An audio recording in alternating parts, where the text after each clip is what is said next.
Hello, hello, and welcome to our, occasional not gaming stream.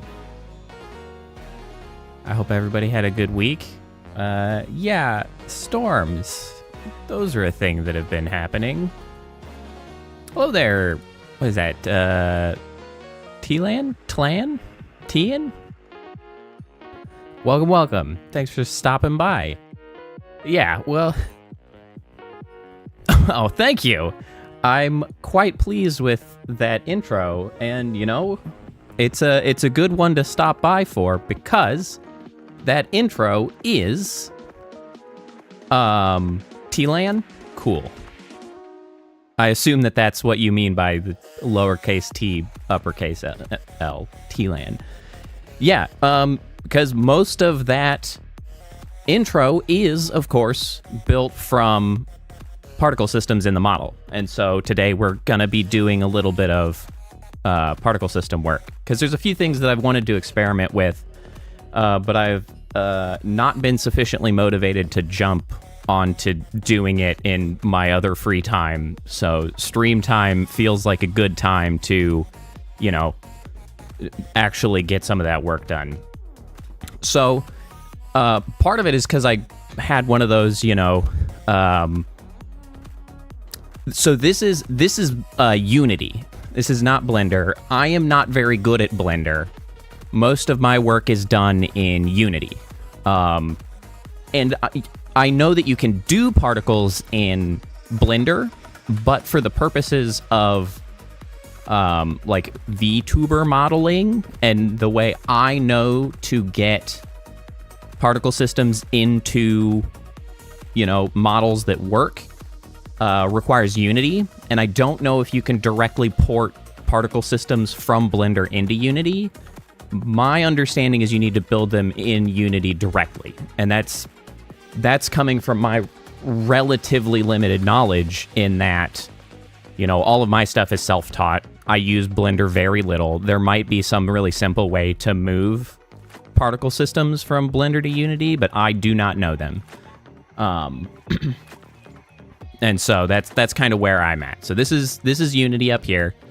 Obviously we got the model here.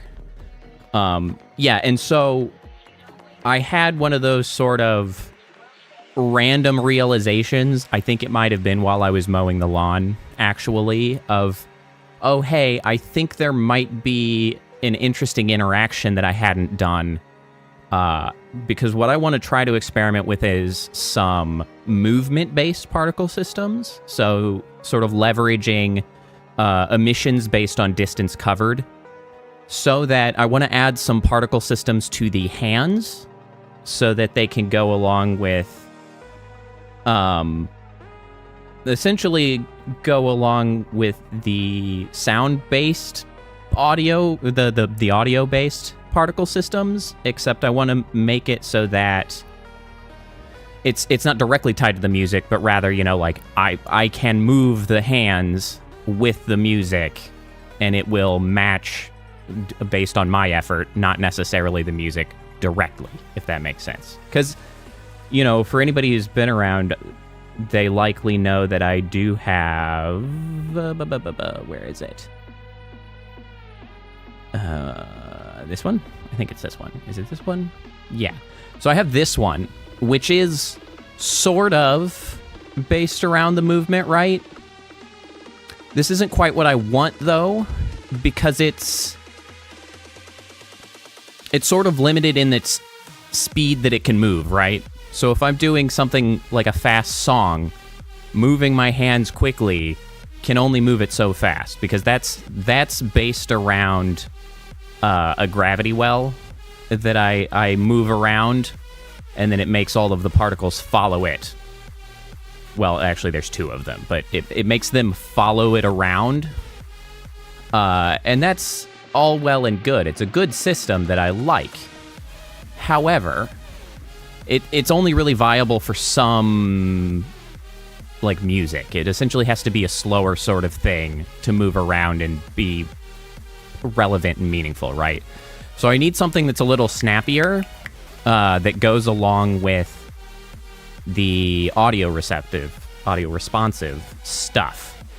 So that's kind of what I'm going to be trying to look into. And so I'm going to try the goal. The goal is that I'm going to try to set up 2 different types of systems that are similar. I would like to tie some to the fingers, and it is somewhat complicated, but not as complicated as you may expect. Oh, I almost knocked a controller off. So I'm hoping that there can be an interaction between a parent of an object and a parent constraint of an object, because I would like to get it so that some particles are released when the fingers move, but not when the hands move. And I would like another system that makes particles release when the hands move, but not when the fingers move. And I don't know if that's possible. We're going to be experimenting with that, because I'm hoping that I can set up... Well, let's jump right into it. So let's go to one of our hands, right? So the interaction that I'm hoping to make work here is that within our right hand here, we're going to try to add a new system. Let's make just a new empty guy. This is going to be motion release particles. Let's give that a good name. Okay, and so then within this, we're going to add our particle system. Effect particle system. Okay, so it's already going off as it always does with its default settings. So let's tone this bad boy down. Let's make the whole thing smaller. And so now that should be a little bit... You don't look much smaller. That's fine. Okay. Huge. 0.1. 0.01. Make it very small. Let's take away its shape. No. Ultimately, I'm going to want that to be a sphere. We'll make it a sphere. But we need it to be a very small sphere.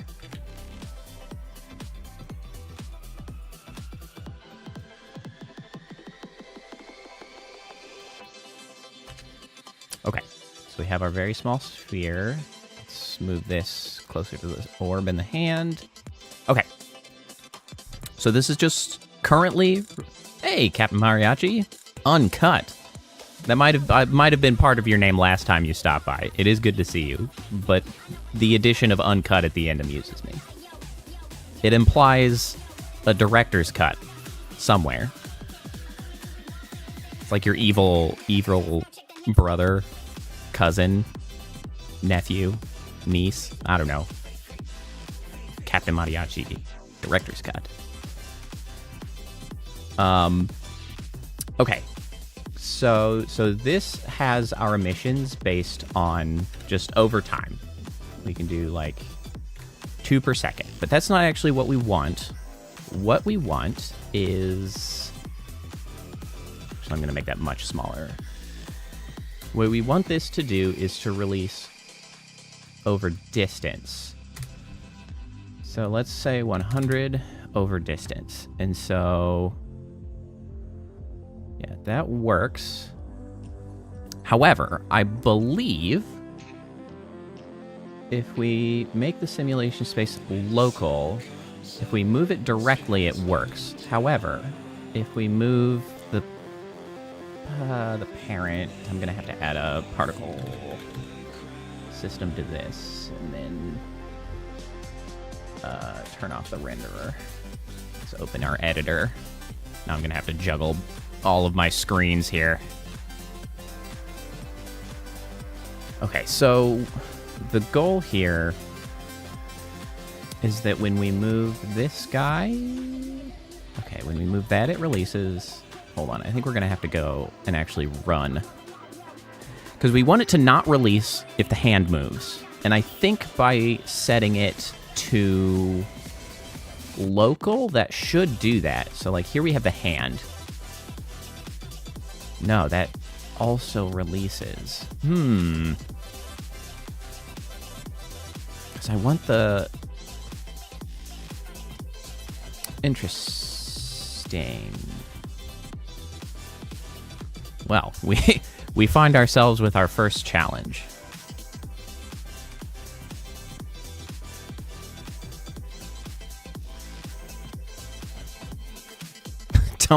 Don't worry, Teelan. All of these sorts of things end up looking like magic if you've not really ever looked at it before. Like, I don't blame you for being confused as to what the hell is going on. And feel free to ask questions, but it is... I have done a stream that was specifically about, like, teaching this whole process of adding this in a much more simple fashion. If you're curious, by all means, go check out that VOD. This is mostly just me sort of working, so it's gonna be a little confusing. I'm happy to answer questions, but in general, it's gonna be me doing some experimentation and seeing if I can make it do what I want.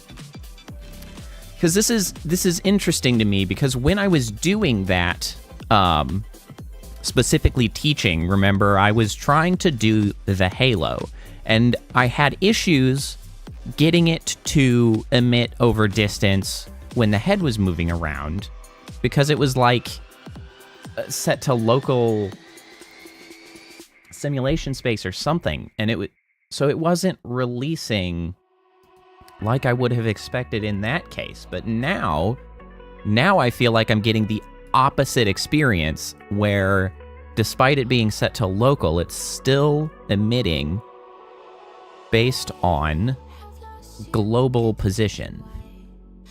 But I don't actually want that in this case.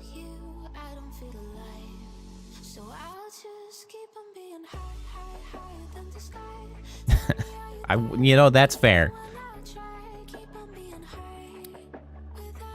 Because we want this not to emit. So what is this?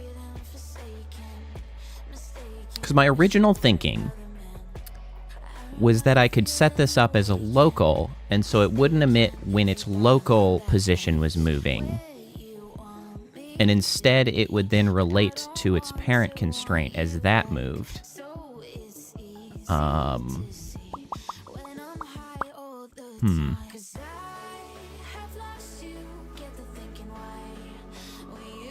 Okay, you know what? Let's go ahead and simplify then. Instead of trying to set up the one that's more complicated, let's go ahead and set up the simpler one. Because the one that is actually going to be tied to the hand, this is the behavior that we actually kind of want out of it. So let's get this on the sphere. I guess I could have parented this actually within the sphere, but that's okay.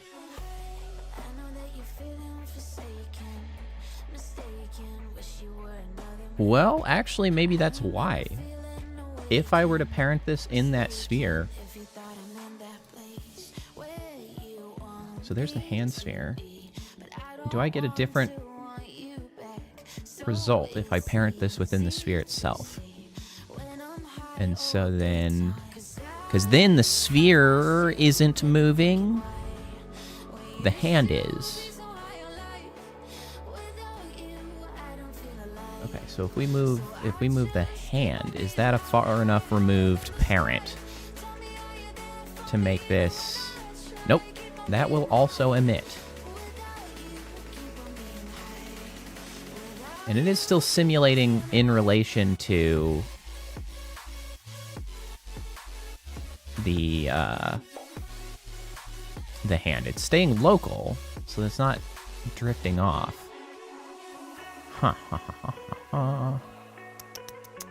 Okay. As I was saying, let's go ahead and do the simpler one. Hand. movement system. What is this? R. This is the R. And R. Okay. So we're already halfway to doing what we want, essentially, in that it emits when the hand moves. Oh, that's going to be too much. Right, so if this moves, it emits. The trick is going to be balancing how frequently it's emitting, because I want it to do more bursty emits when you move, but that's actually kind of difficult because the movements, or rather the emissions over distance, are always smooth. So it's like, it's always consistent over a certain distance. So it's like if I move, 10 units, it's going to emit, I think I have it set to 10 per unit right now. So it's like 100 units, or 100 emissions, period. I can't get it sort of poppy or bursty. So we're going to have to sort of disguise it a little bit. And I'm going to try to experiment with another one that might help with that, which is to inherit velocity. So I don't know if that's going to work in vtuber. That's always one of the big question marks of, is it going to actually work once we put it in the model software, not just, here in Unity? So first and foremost, let's see if this does what I expect it to. So now, if I move this and it emits over distance, are you still local? Simulation space should be world. Scaling mode. Why are you not emitting like I expect? Okay, let me pull back here. Yeah, why are you connected so strongly, my dude? You should be simulating in the world. Hello, it says it right here. Simulation space world. What the hell are you doing to me, man? You are not behaving as you should. Why are you like this? What if I change that? Is that gonna help? Is that what's confusing you? Wait, is it the inherent velocity? Here, let me see. Turning that off. Oh, wait, hold on. Well, that's certainly interesting. So if we do initial, is that start doing? Oh. Well, that is certainly an interesting interaction that I wasn't expecting. Okay. So inherent velocity does something a little differently than I expected. Initial works as I would have expected it. It is promising. I may be able to utilize that later. So I'm working with this inherent velocity, right? And I've got a couple settings. I have initial and I have current. I sort of thought that current was going to do what initial is doing. So initial, I guess, is setting its initial velocity with some degree of modifier when it emits the particle. So like when it's moving upwards, the particles end up getting an upwards, trend, right? You can see how they get kind of thrown, which is interesting. I like that. That's kind of what we were going for. What I didn't expect, and I don't know if that actually works once you end up in like vtuber, but with the inherent velocity current, current here, it actually sort of simulates it being a local simulation space, because it actually, I guess, is constantly refreshing its velocity based on the parent, which in this case is what I'm moving around. So if I would actually reduce the influence of this, say down to 0.2, does that mean that I could actually get a sort of like, yeah, that's an interesting behavior. Especially if it were applied to the hands. Because it's almost like waving through fog in a sense. Like, it kind of drifts along. I should probably undo my way back to where you belong before I can ever put you back. There you go. get you back home. Interesting. Very, very interesting. Okay, so inherent velocity does a little more than I had anticipated. But that's good. Okay, so the reason that I was initially looking at adding this inherent velocity initial specifically is it gives a directionality matching where the hand is going. So we can kind of carry a little bit of velocity of what the hand is doing, which will give it sort of the direction that we want. And then what I would do is reduce the emission. Oh, I was at 100. Reduce the emission down to, say, 5.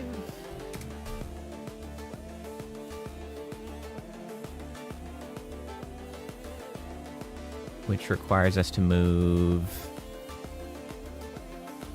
a bit more, maybe too much. It's in the right ballpark, though. Okay, and so then we're going to make a subparticle. This is a good song. Which song is this? What's the name of this one? Oh, wait, do I not have my... Oh. Let's see, where's my widget? There's the Monster Cat widget. Come here, you. You should notify the people what song is being played. Come on now. Make yourself useful. Okay. So what we're going to try to do is we're going to try to make a subparticle of this one. So it's going to get a single, hopefully it's going to release a single particle frequently enough to kind of catch big movements. Especially, right? The big movements. And then we're going to use a subparticle so that when that lone particle exists and then probably dies after a very brief period of time, or maybe even I could get it to apply on birth, on creation of the particle, it's going to then burst into other particles. So this will be like a spawner trigger particle, which will then have a set of sub particles that will create the burst for us. Because we can't tie a burst to movement, but we can create a single particle that then creates a burst on its own. So that's how we're going to try to get around this to give it a little bit of flair. In addition, later down the line, what we're going to do is we're going to tie the size of the resulting particles to the overall speed so that faster movements inherit more velocity, leading to, more speed and bigger particles, which will give the illusion of a bigger effect. And then slower movements will generate slower particles, which will end up with smaller particles, and thus sort of the appearance of a smaller effect. So that's kind of how we're going to cheat it, because I would like to be able to tie it to fast particle equal big burst of numbers, slow particle mean, well, really, fast hand equal big burst, slow hand equal small burst. But we've got to kind of weasel our way into the effect and the appearance more so than things working exactly as one might hope. But we'll see. That's the goal. Okay, so that's what we're gonna do. Let's just go and duplicate this. Call this the burst system.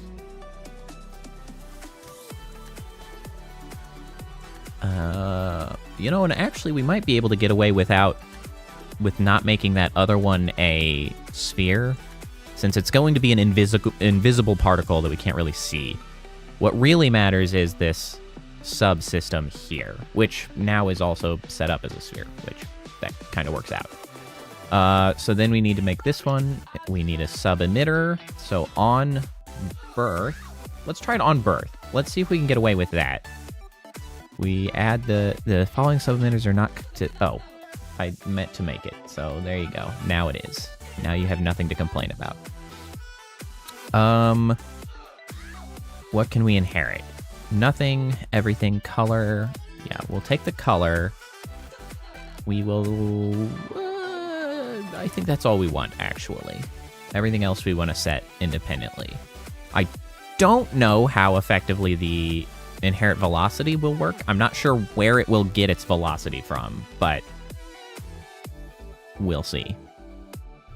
Okay, so now on the emission, we don't need rate over distance. What we need is a single burst on birth / creation.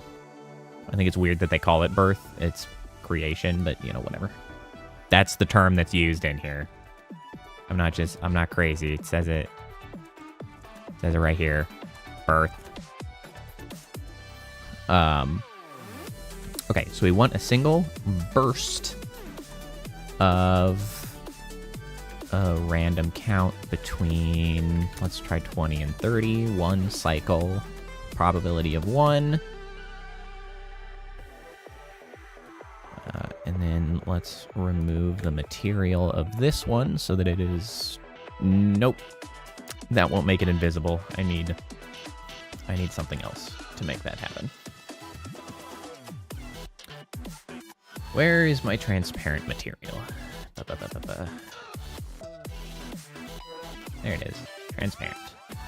I have 2. I'm not sure why. Oh, they're in different folders. Okay.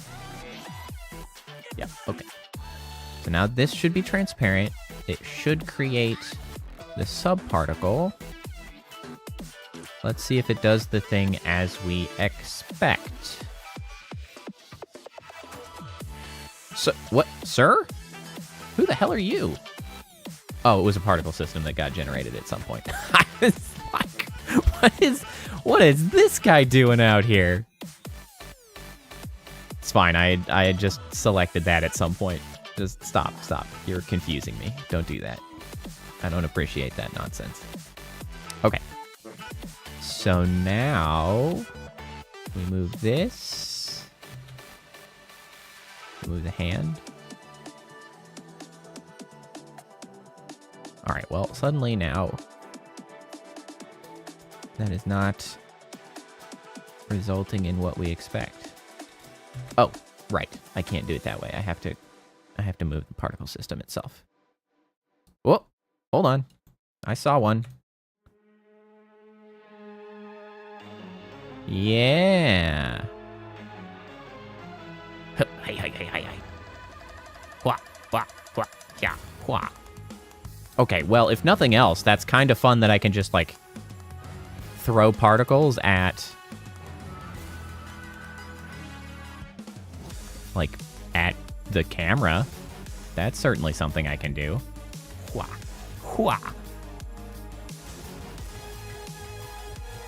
are you so damn fast, though? Holy shit. I need you to relax. Okay, so why is it so fast? Where is it in? So it's probably the inherent velocity. Yeah, multiplier 1. let's try to reduce this down. So if you're 0.2 initial velocity, is that... Okay, so it appears to inherit from the parent particle, because I slowed down that particle. Okay, well, this is just amusing me. This is going so well. You love it when that happens. As long as it behaves the same way once it gets into Vignon. That's always the risk. Maybe it doesn't.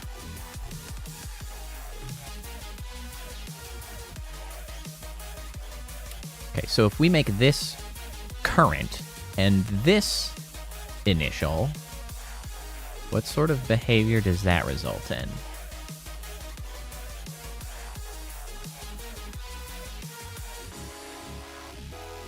Okay, I can see the invisible particles being influenced, but not the end result particles being influenced. Okay, so if this is initial and this is current,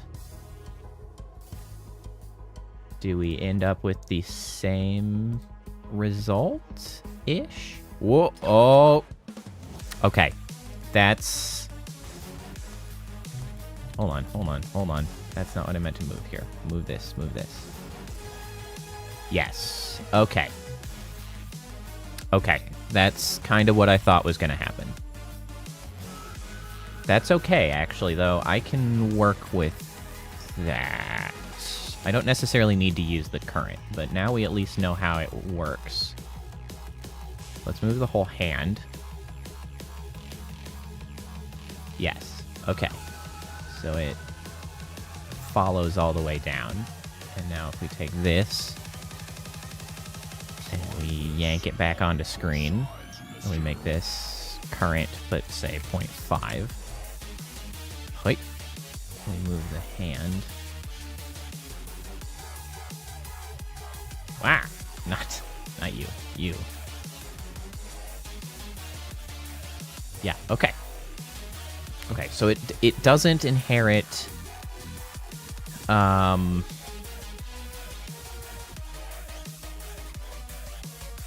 current, it doesn't inherit from the parent particle. It inherits it from the parent object, which is fine. But certainly something that we need to keep in mind.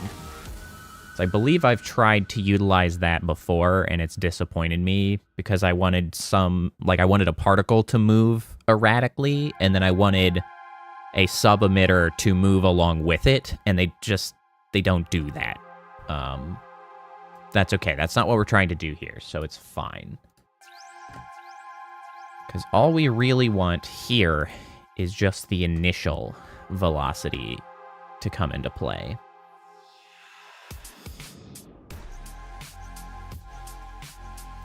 So then in this case, you end up with sort of a little bit of a throw. Almost like sparks, right? You can kind of like toss sparks, which is a pretty good trick. Because that's sort of the overall vision I've kind of got for this, is I would like to be able to essentially like throw big packs of sparks with wide hand movements and then make like smaller sort of like tinkly sparks just by moving the fingers. Or, you know, both if I were to like flick the whole hand out. Wah, wah, wah. The finger one might be a little bit more complicated than anticipated, but the hand, at the very least, is coming together. Toss. Okay. So, next, we need...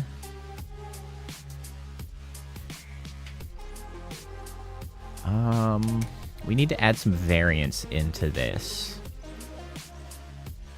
One, we don't need this to last very long at all. The parent particles just need to get created, die, and then let these guys do the business.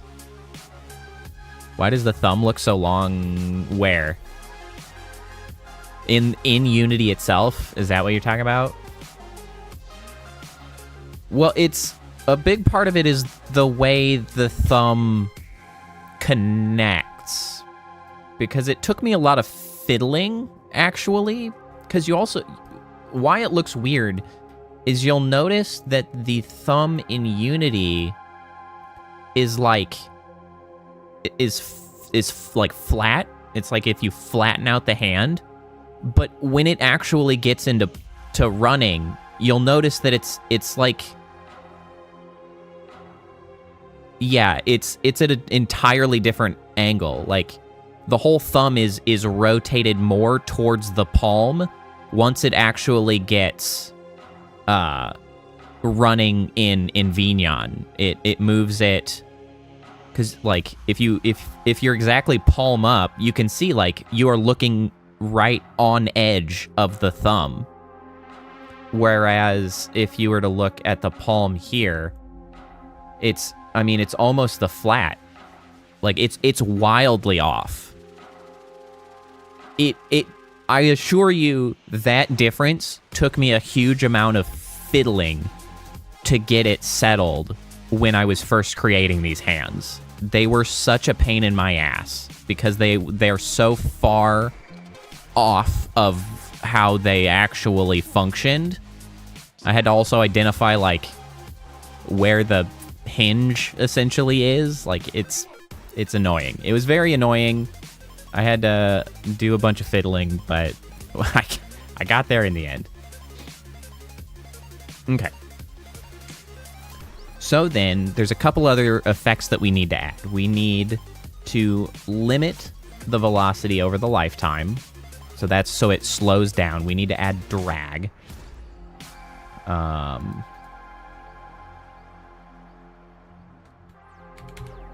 add a bit of drag. And then we also want to adjust the size by speed. And we'll have to finagle what the bounds of that are. So we have now activated both of those things. So if we... Oh, they're teeny tiny. Teeny tiny. Hi-ya-ya-ya-ya-ya-ya. That is doing what we expect, though, you see. When we really get going, they do get bigger. Okay, so that the first thing that means is that the upper bounds of the speed is way too freaking high, because we're never going to be moving that fast. So let's pull that down. Let's see how we do now. Just little pops. Then we got bigger.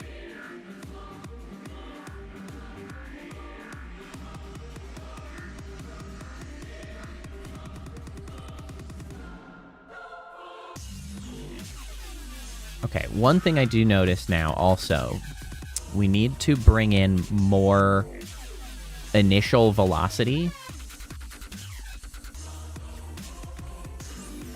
because we want a bit of a wider burst, because without any initial velocity it stays very, very close, or no initial velocity as it was.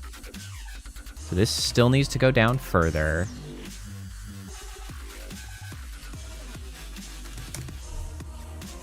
And then, let's see.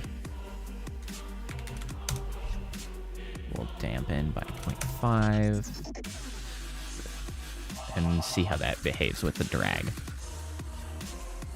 Okay. Oops, we missed. Okay, that's too much. Too much dampening. Dial it back. Let's take off the dampening entirely. Let's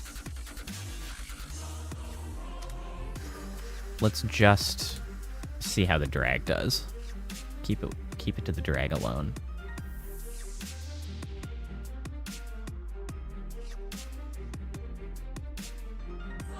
All right, we're moving in the right direction.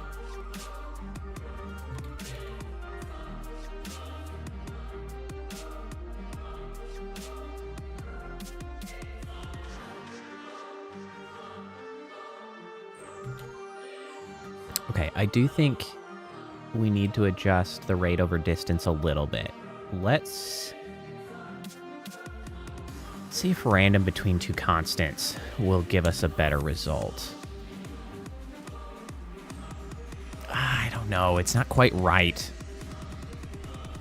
I want a little bit of randomness in there, but it's really hard to get that to behave how I want. All right, let's just go back to constant. Let's say 10. We'll double the frequency because we don't want to have to move a whole lot. Like little movements end up with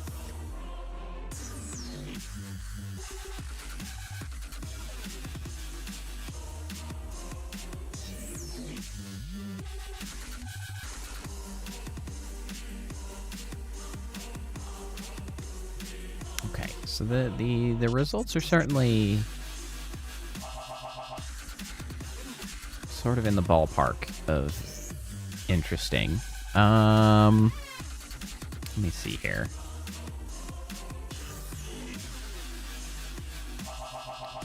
What is the standard size we're working with?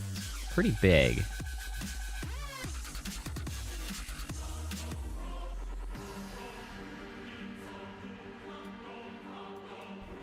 Oh, 5.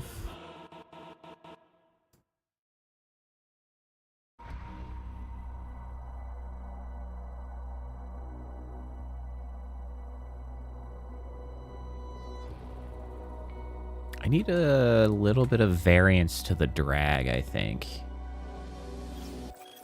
Or actually what I need is I need a little bit of randomness in the initial speed. 0.02. 0.05. That should vary that a little bit more.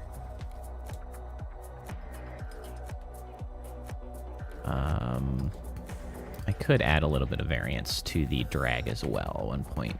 1.175 to 225. Let's try that. Bum, ba, da, bum, bum, bum, bum, bum.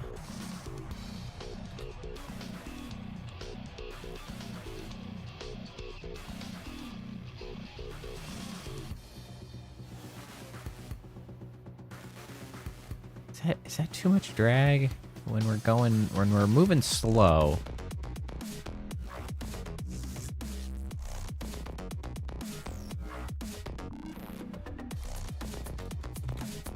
Okay. You know what? First and foremost, let's actually give it a color. Wait. Let's give it an actual material.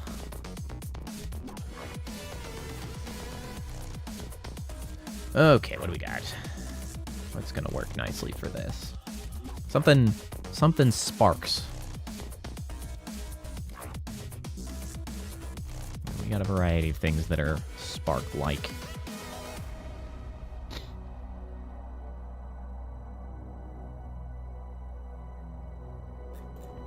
One thing I need to learn more of and understand better is how to use the animation sheets. Because this would be a nice application for like an animation sheet, maybe. Although I'm kind of like cheating my way through by adjusting its size with speed. Like that kind of does the same job, so to speak, as the animation sheet. So I don't necessarily need it.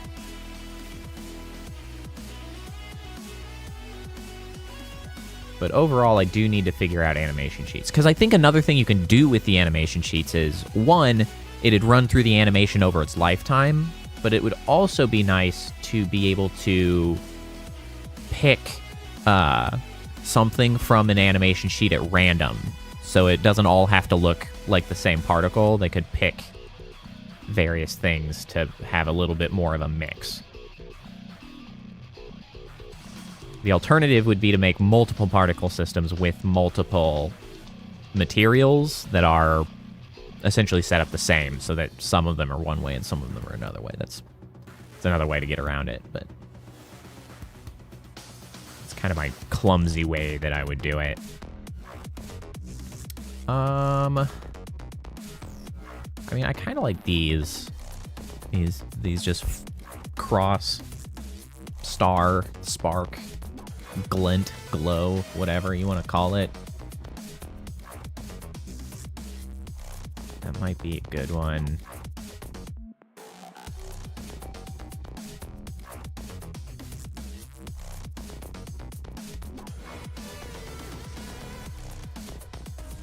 Let's try that.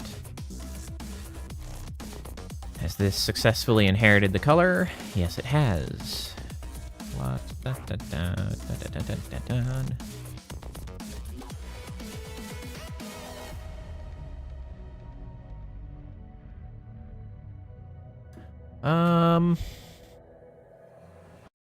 think I want to change up the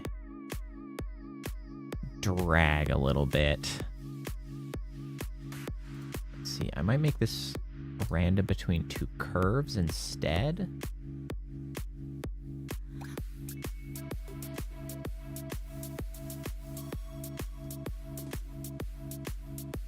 So this way,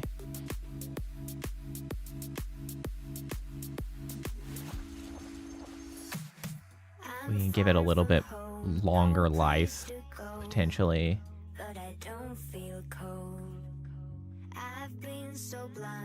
Something like that. Also, so the curve gives it a little bit more of a drift at the beginning, and the randomness gives it a little bit more separation over across the spectrum of it.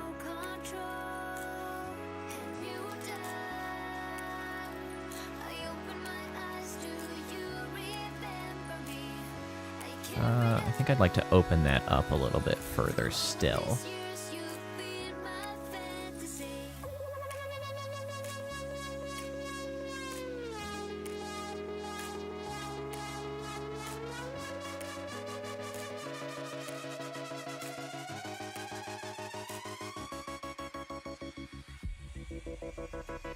Okay, let's try that. Open it up a little bit.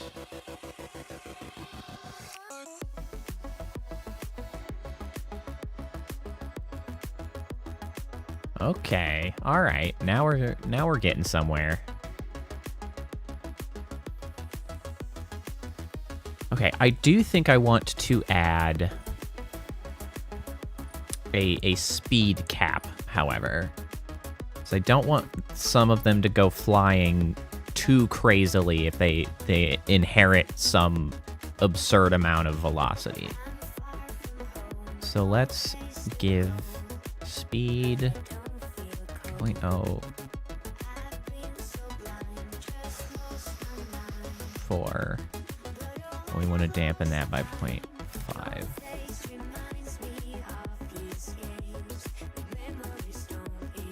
Is that too much? That might be too much. That's too much. Okay, let's bump that up. Let's say it over 0.075.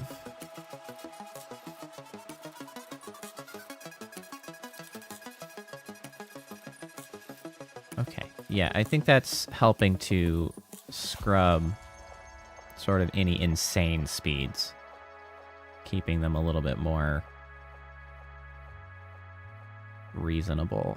Although I want this to just be a little bigger. Oh no.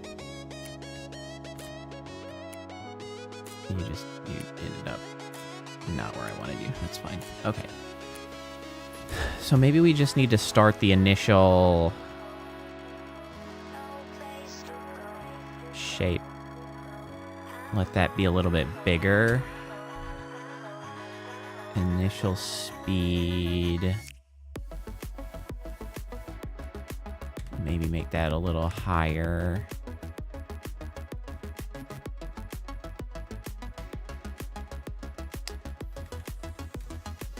Will that work? am I really just kind of undoing some of the things that I'm doing? Is that...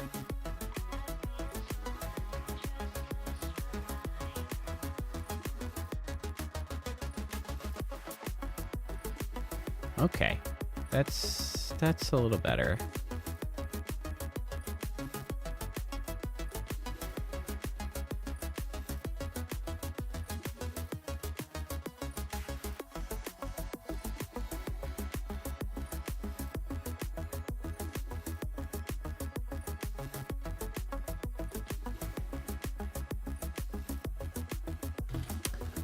I do think I need to inherit a little more of the velocity, however.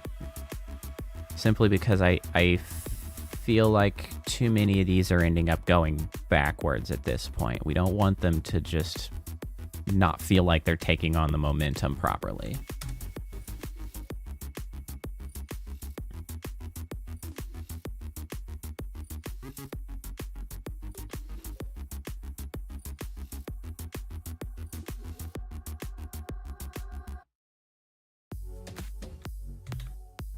Okay, this feels like it's worth an experiment. Actually though, first before I do that, let me make these a little bit bigger. I feel like they're too small to be effectively seen. Let me triple their size.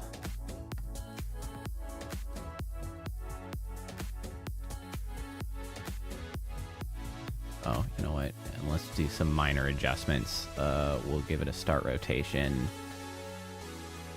Random between two constants. 0 and 180. 50. Oh, no, 0.5. 0.5. Half of them will be reversed.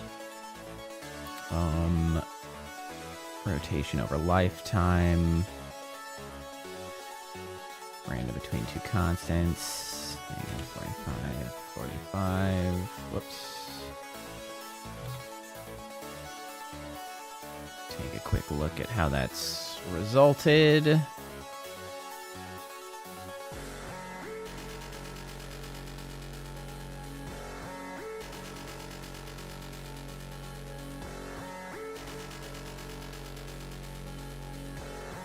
Okay. Let's ship it as a trial.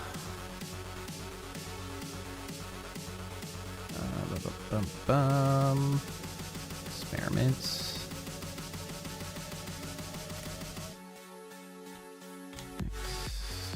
Where's my test?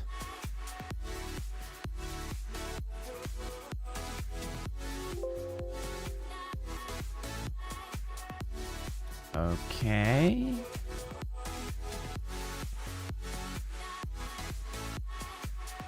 Maybe I should have added this to my left hand. My right hand's a little off screen at the moment. But it's not so bad. We can work with it. We can work with it. We'll see how it goes.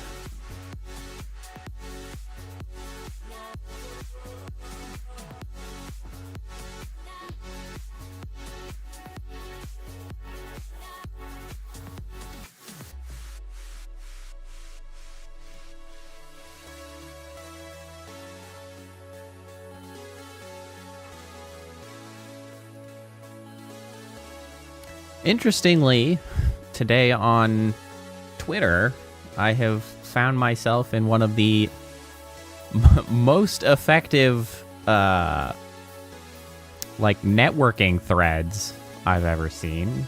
I actually got like 30 to 40 new followers on Twitter, which is pretty cool. It's the sort of inorganic new followers that are not necessarily as useful, you could say, as like people finding you just for the things you're putting out.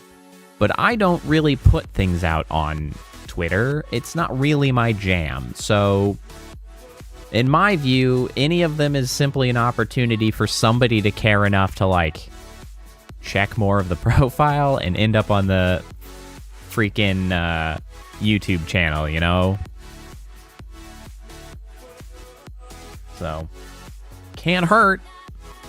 It can't be doing worse than my Twitter normally does, so All right, Vignan, you're up. Let's load the old test avatar.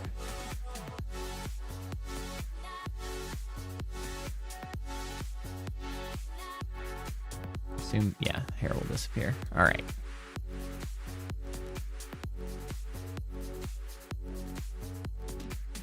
All right. So how do we feel about this? One, it's certainly interesting. I do kind of wish I'd done it on the left hand. You know what? Why don't we just go ahead and do that? We'll copy. We'll go to the left. We'll paste as child.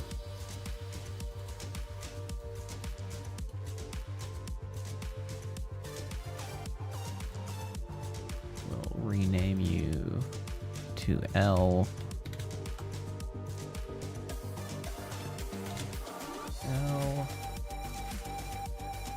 L. Then we will change the color to cyan, as that's the cyan side. Save it. Export. Oh, yes, I know. I don't have the right thing selected. I realize that. Export to the test.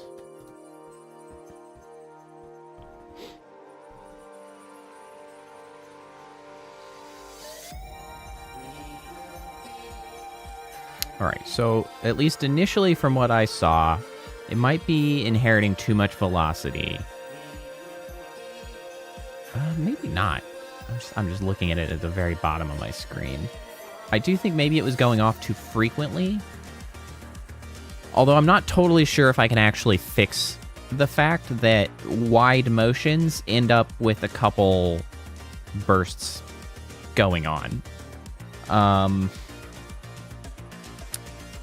Is I just... There's not really a way. Essentially, if I wanted to... Damn, I can really fling those.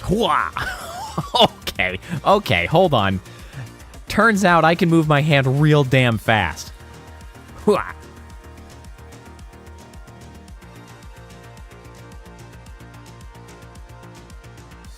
just... Wow.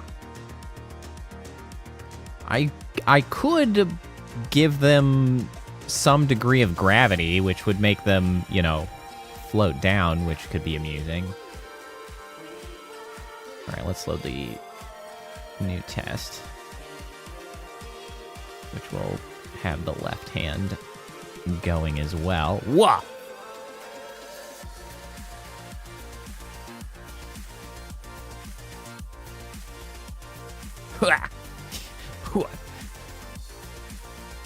That's doing the thing, though. We're in the right ballpark.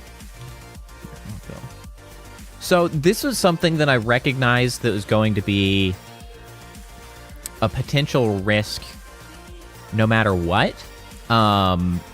Maybe I might be able to fix it, actually. Because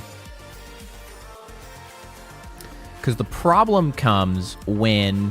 All right, the tossing things on punctuation when I gesture like this is actually pretty funny. This was the other possible use of it, which was helping to make me even more annoying when I'm gesturing wildly as I talk about topics. That was the other thing that I could make amusing. Okay, so I don't think I'm adjusting the size enough. Like, I made them bigger and I made them faster, and they don't start changing size until they get much slower, like way slower. I need to adjust that scale. So when I lose leap motion tracking and then get it back, I end up like absolutely catapulting particles, which, as funny as that is, isn't actually ideal. Funny though. Blah. So I might be able to do something about that, though. Let's experiment with a node graph. It's not going to be perfect. Let's add a new graph, actually. We'll rename that to hand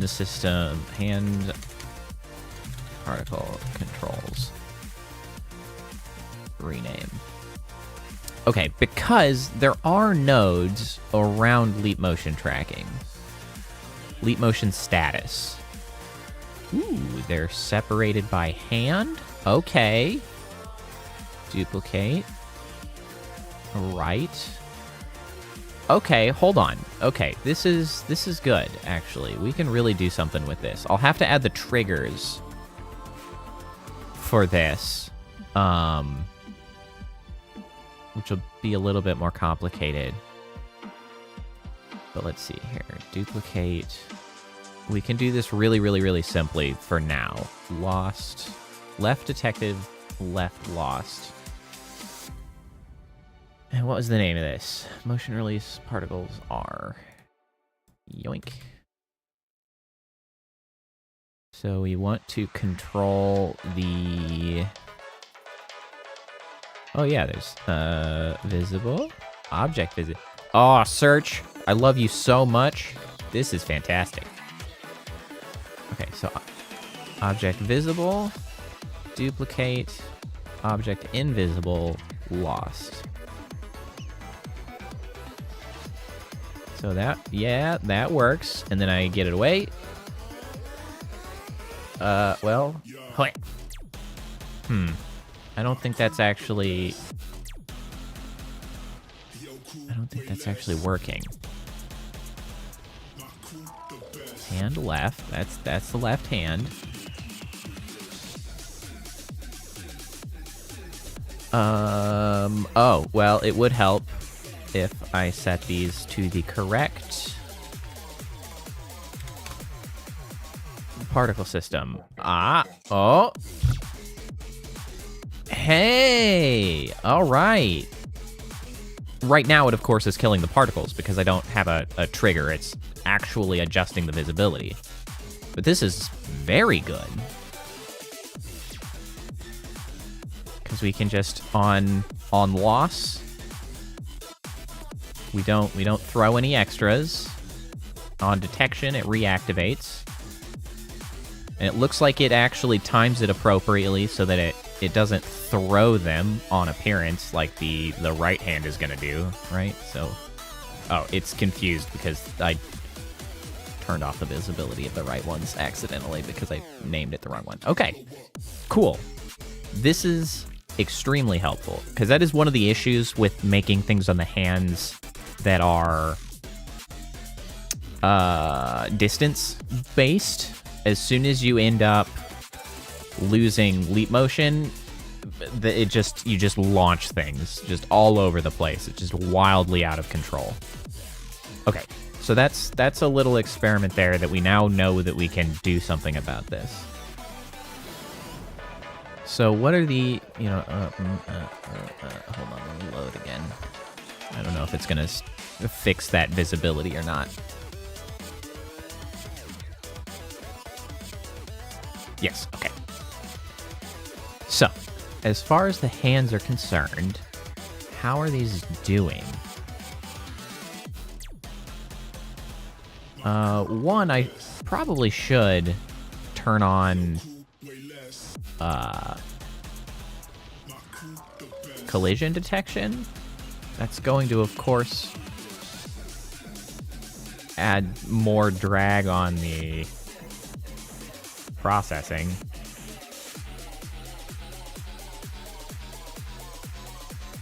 But, I think it would be nice for them to bounce off things. I'm kind of throwing them all over the place. I don't know, maybe I won't. My FPS is already at risk, so,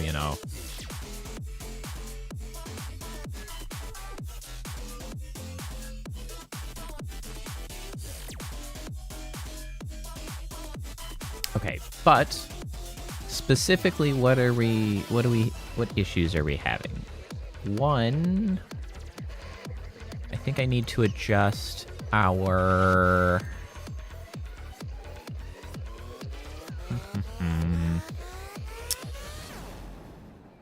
our size boundaries. I think I need to make this maybe 0.1? Is it going up that high? Where do we start shaving speed?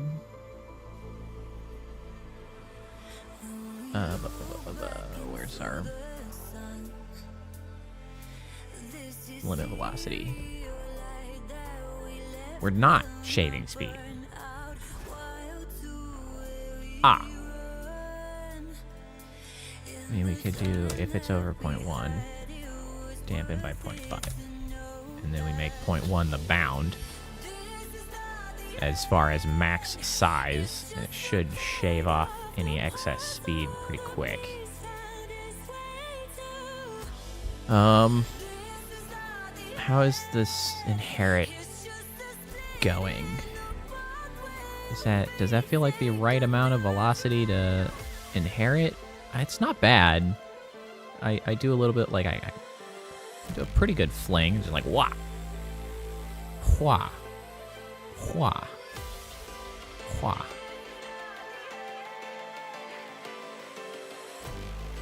It's not bad. Wah. Wah. Wah. Wah. Can I get it at the camera? Yes. Yes, I can.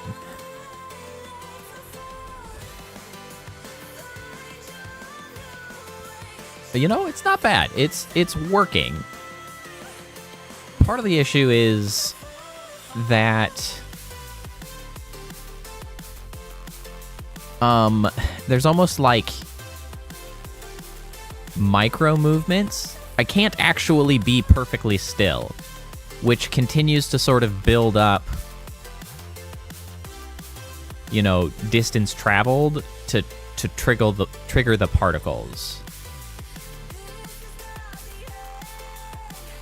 Although, part of that should have been, when it's barely moving, it shouldn't inherit very much velocity.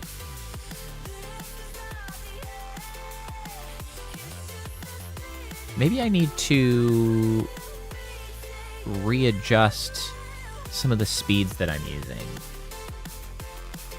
Wait, can I make... Oh, okay, here we go. I can...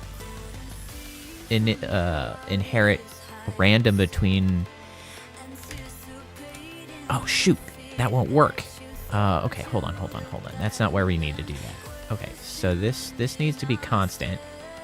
0.5. We'll turn that up. But then on the sub-particle, if we make this a random between two constants... Sorry, I'm still kind of in the way as I'm talking. If we make this a random between two constants...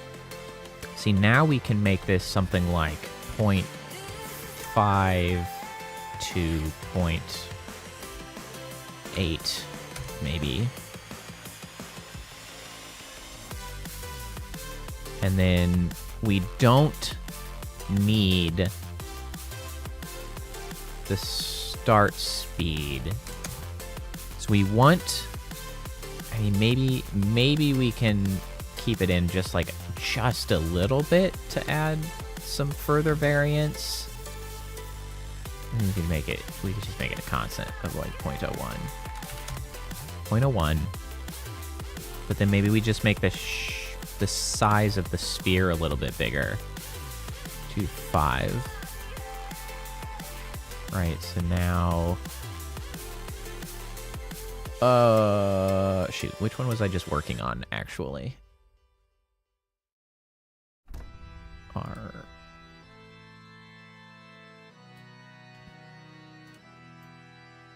Alright, we gotta dump the old particle system in the left hand while we're doing the... Yeah. Delete! We just want to work on one and then copy it. We don't want to have to go back and forth adjusting things every time we make changes. That's a huge pain in my rear that I don't want to deal with. Oh, That would be another issue, however. It might be a problem if I tried to add collision, because I'm trying to emit these from within a capsule collider, so that will potentially confuse things. So maybe we don't want to do that, now that I think about it. Okay. So, we've got slightly bigger radius, reduced over here.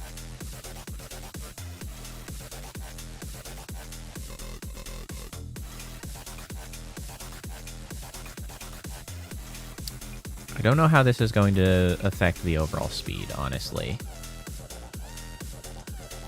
Okay, so we'll just worry about the right one right now. Let's export. Test.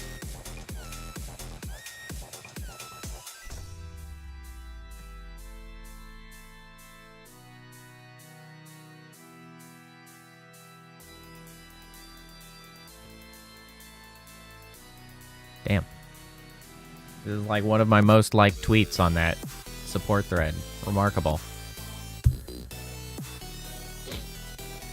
I mean, it hasn't reproduced my very random video that blew up in Brazil. Thanks, Brazil.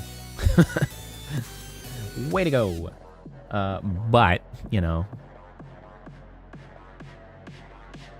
my success has been absolutely terrible on Twitter since then, so, you know, I'll take whatever I can get. We've had enough of this nonsense. Okay, so let's load up. We do love Brazil around here.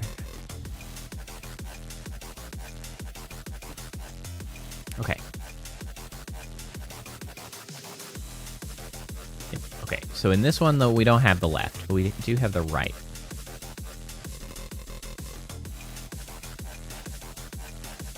Okay, so...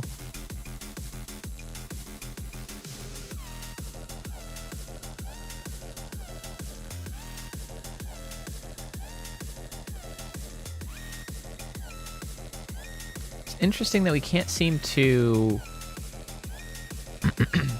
like, tiny movements do not produce as small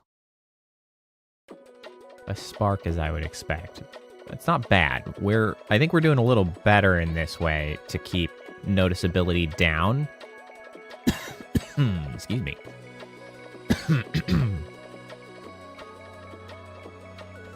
But we've also lost a lot of our oomph from what I would consider the larger movements. Hey, There's nothing in the left, but it makes me feel like I need to wave both arms just because I'm waving one. Just feels odd to only do one.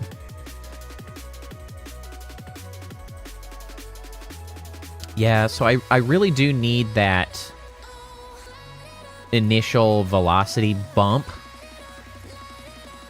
to get these to move. I can't really rely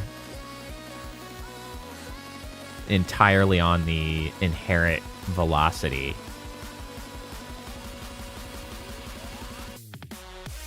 Well, maybe I can. Can I inherit more than 100% of the velocity? Actually. What if I just try to freaking pull in a bunch?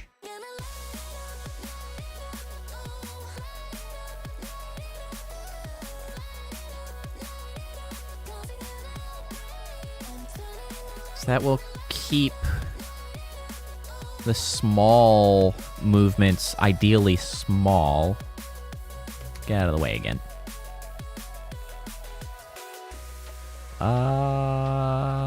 Yeah. 1.5 to 2.25? Yes, that is in fact an option.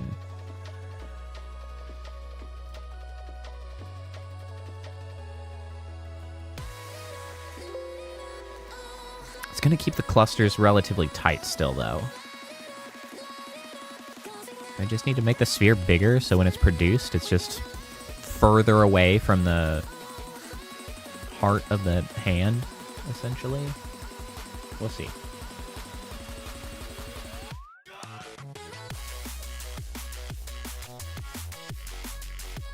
This is a good song, too.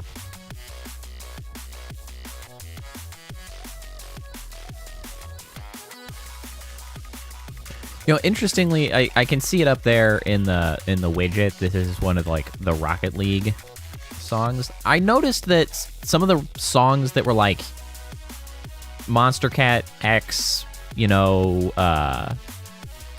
Rocket League or Fortnite, or some of the good, like some of my favorite songs, they hit some good notes in those like collab style music. I don't know in what nature they were collaborated, or they were just like, you know, themed or actually collaborated. I don't know, but regardless,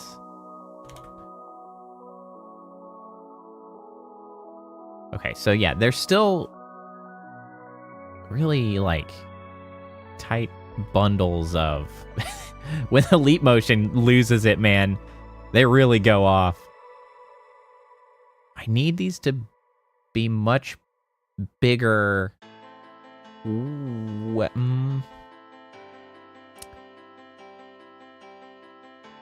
That might work, actually. I don't want... Okay, I think what I might need to add is specifically a radial force, maybe? So that when they're created, they're forced away from the center. Maybe that's a way to get them spread out a little bit more. Out of the way. Okay, so if I add... what is that? It's not a force over lifetime, it's a velocity over lifetime. So if I add a radial force, but I want to do that in a curve, because I don't want that to last the whole time. What happens with like a 1? And then just like a super fast fall off. What does that end up doing? 1 is probably too much, but let's see. Whoa, bro. What are you doing, man? Why are you coming back? Hello? What are you doing? Okay, well now we're just doing some wild ass shit. What are you doing? Stop that. What? Huh? Can I help you?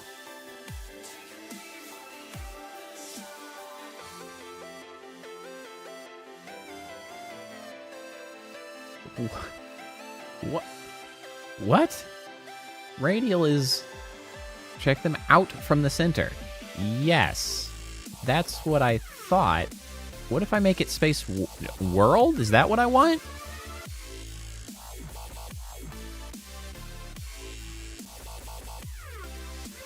What the hell? Okay, I'm not gonna lie. The way this moves is kind of awesome, but not really what I was trying to accomplish. Okay, why are you absolutely bonkers? What have you done? Why do you behave like that? I don't understand. The thing is it kind of does what I wanted it, but I need, I guess, another key.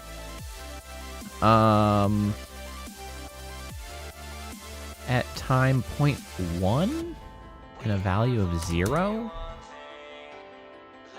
Whoa. Get back up there. No, I want to add a key, and then I want to edit this key at the time of 0.1. I want the value to be 0. There we go. Delete. Get out of here. Okay, let's wrangle this up.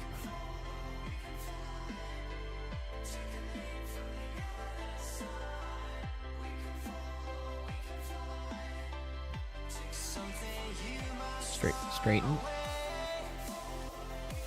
I want this to be a straight line. Okay.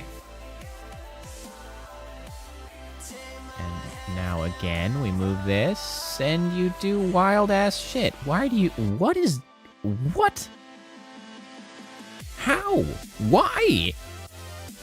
Freaking remarkable.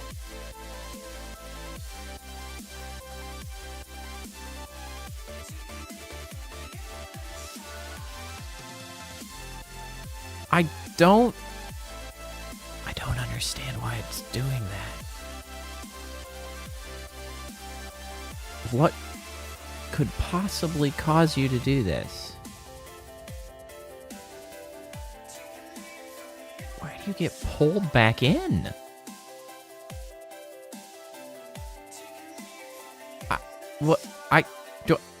I'm so baffled right now. It's like what it looks like is that it applies a positive force, a positive radial force to push it away from the center, which is what I want. Except then it's like immediately goes negative and pulls it back into the center, but I'm trying to just set it back to 0. I mean, as remarkable as that behavior is, and it certainly looks... Man, if I thought I had something that looked like I was moving through fog before, now I've got it. But I don't quite understand why.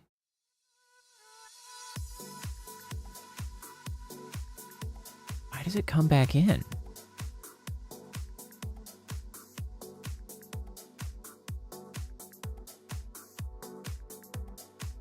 Wait. Hold on. Is a negative force away? Is it pulling in because it's literally pulling in? Do I want this to be -1? Hold on a dang second. Edit key. Do I want this to be -1? Will -1 push it away? I was thinking 1 would have been +1 pushes, but it... Nope, it's even more confusing. What the heck is that nonsense? What are you doing, man? What is this? Why are you like this? I've managed to exactly invert what is going on. Freaking A, man. Okay, so we definitely don't want that. Edit key.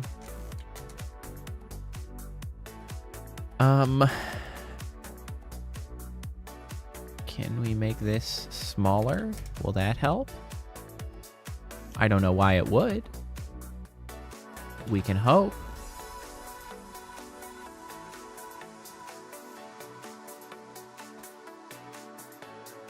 No, why does it immediately get dragged back in? I don't understand.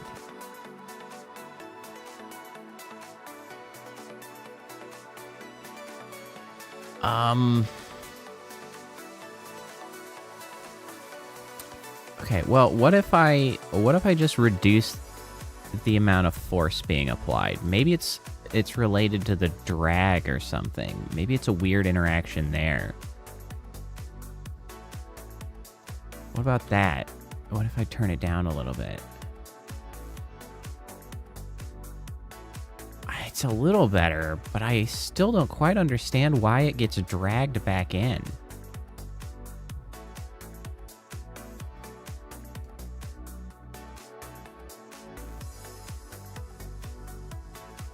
If I change that back to local, does it do me any good? No.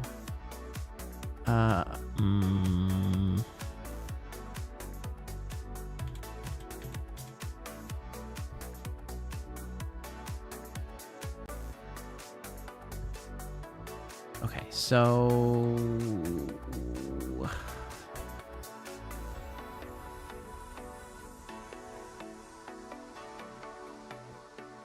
If we add a key, edit the key, make the value 0, straighten that bad boy out.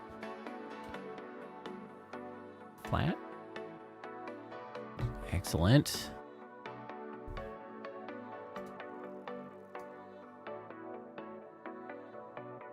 I really do not understand why it behaves as such.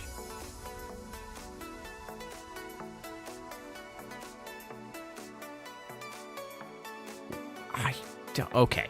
I mean, it's feeling like the freaking velocity over lifetime is simply not the solution I need, because it just does not behave as I expect. I mean, I could fight it until I can get it to behave like I expect, but as it stands, man, it is not doing the thing. And I do not know what the hell it's doing. I really just want it to be a wider burst. Do I need to bring back... I guess I might need to just bring back the start speed.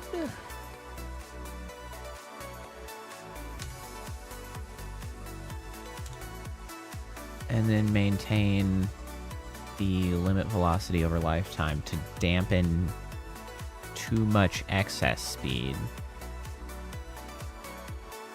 That's sort of, I guess, where we're gonna be at.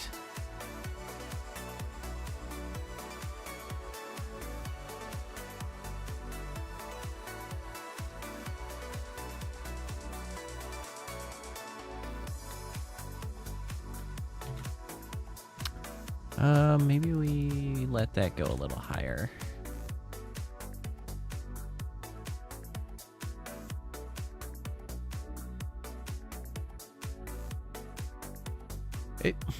Why? Sometimes the inheriting velocity feels a little bit weird. Why does it go sideways? I'm literally only going up and down. What the heck? Why are you like this?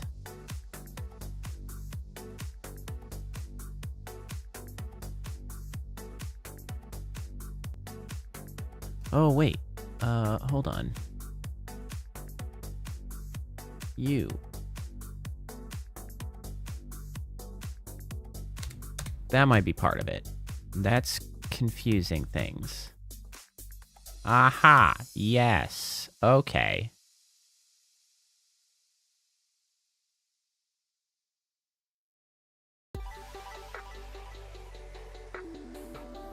Alright, that's a little more under control here. 5, 7, 5. Okay, that's a little wider. If I make this a little bigger again.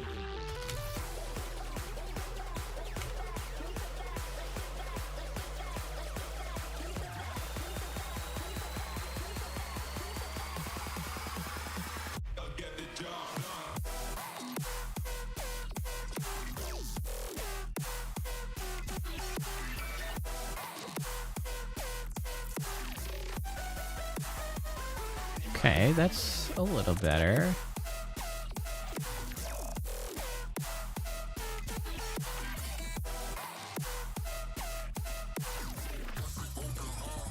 Okay. I'm liking that much better.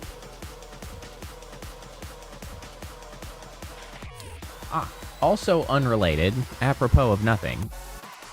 I had talked about playing Dark Souls 2 tomorrow as sort of my next game. However, I've made some change of plans because Steam sale started, so games were happening. So I found, I believe it's still considered a Souls-like. It's at least an action RPG, and I think it's Souls-ish.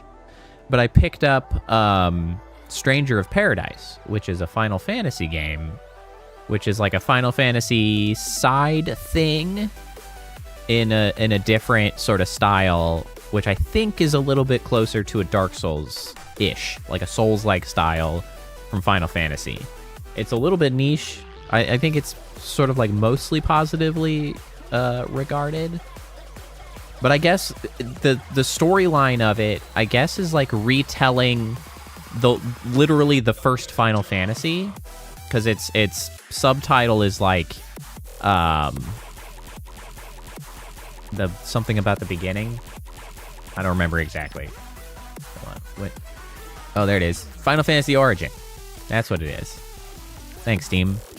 So I think it's like the first Final Fantasy, but like retold in a different sort of system and stuff. So I'm gonna start that up tomorrow. I think that should be a good time. I'm looking forward to that.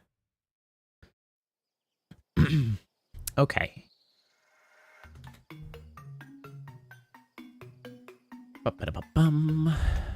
Okay. You know what else we want to do, actually? We do want a little more variance in, I think, the size. Start size. Let's get that to be random between two constants. So 0.02 to 0.03? Let's give that a little bit of character, so to speak.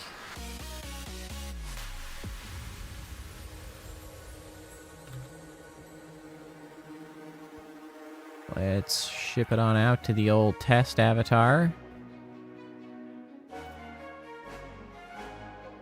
That's sort of my understanding of what that is. It kind of like stealthed its way out. It really didn't get all that much fanfare. I think part of it was because it was like an Epic exclusive for a while, and it sort of more recently made its way over to Steam. So I don't think it was as in your face or as sort of notable, but it was cheap. I got it under $30, so I was like, deal.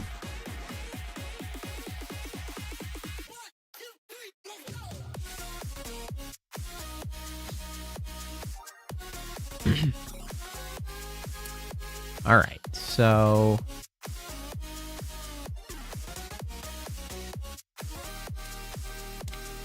we are closing in here on at least the basics of this system. There's always sort of more a refinement I could do to it, but I really don't probably need to do too much. Big thing is going to be making that second system to see if I can't make something work with the fingies. I'm disappointed to see that my initial stratagem has failed me.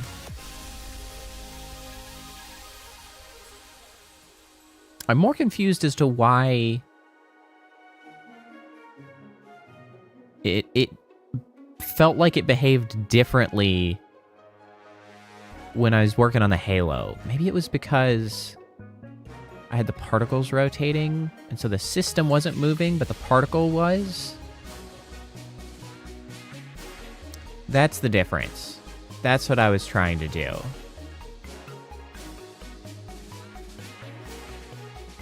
Knowing that, that might be what I need, actually, to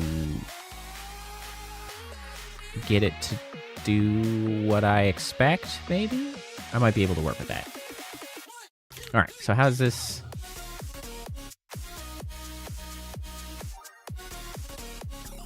It's too frequent. That's what I can say.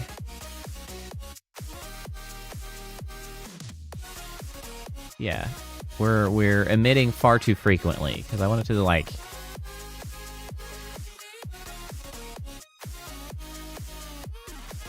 I can, like, you know, conduct.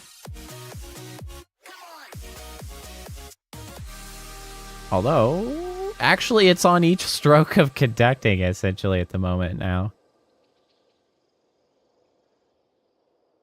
Although, I think it's really emitting one, like, if I go from left to right, it's like 1, 2, 3, 4, 5, 6. Yeah, like that's quite a few in that time period.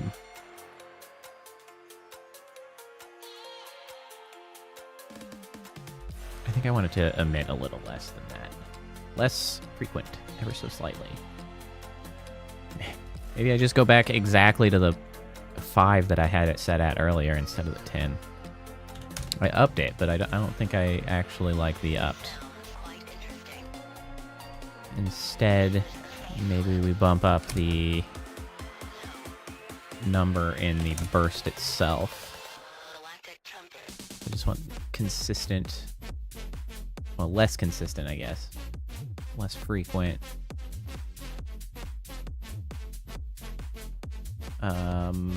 Yeah.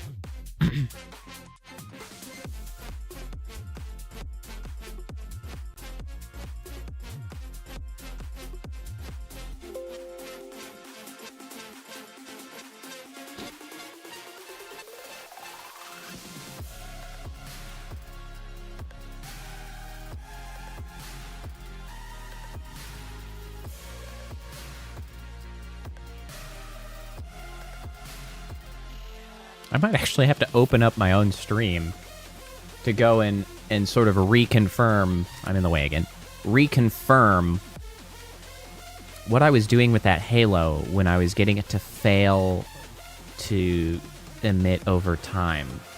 Why was it doing that? Was it because the particle was moving radially? Is that what I was doing? And so I had to wait till the system itself moved instead of just the particle? Maybe that's what it was doing.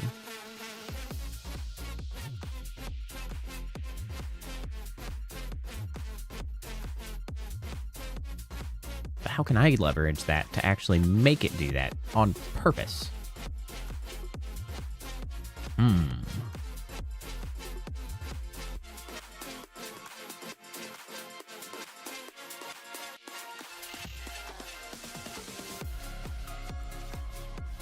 Pick up that test again.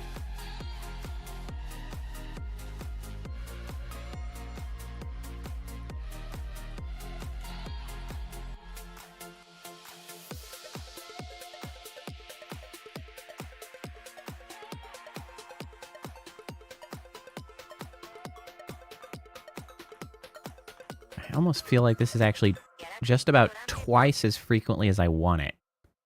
I want big motions. Really, it's just the small motions are not invisible enough. Where are you getting all that speed from, my dudes?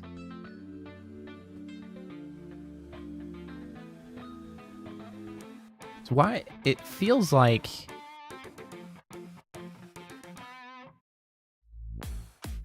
it almost always is going like the same speed. I know it's inheriting more, but like those big throws get it, but they're moving like ridiculously fast.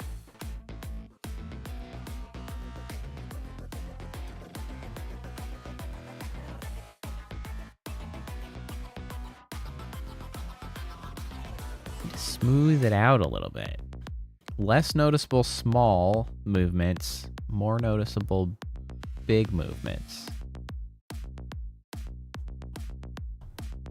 How do I get that to do the thing?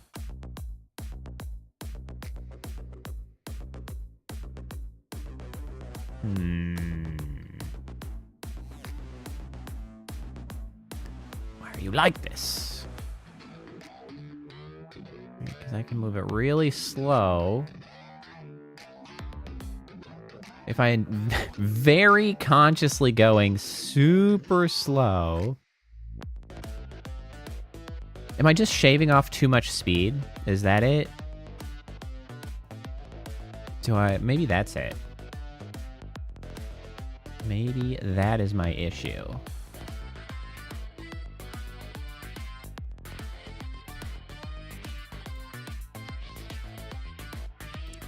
My dampening being done at too low a velocity? Perhaps. Speed of 0.15. So let's say 0.25?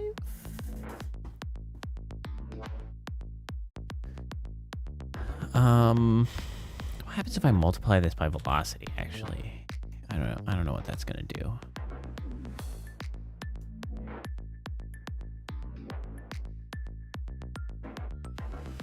Okay, they end up moving way more.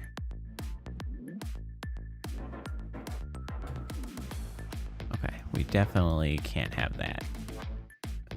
Well, I mean, I guess I can. I'm just going to have to drastically increase the drag. Which maybe that's what we want to do. Maybe we turn that up a lot higher. It's still not high enough. About 5.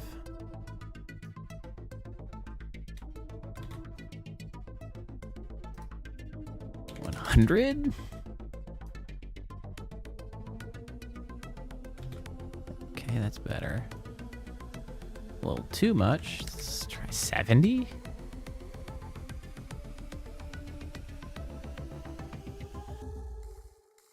Okay, so that makes them trail off for much longer. I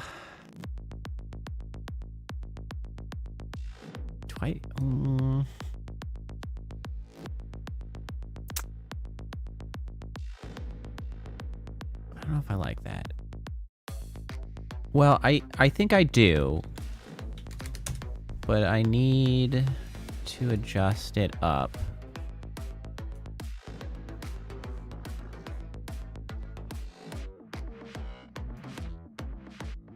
There. So that it's stronger later.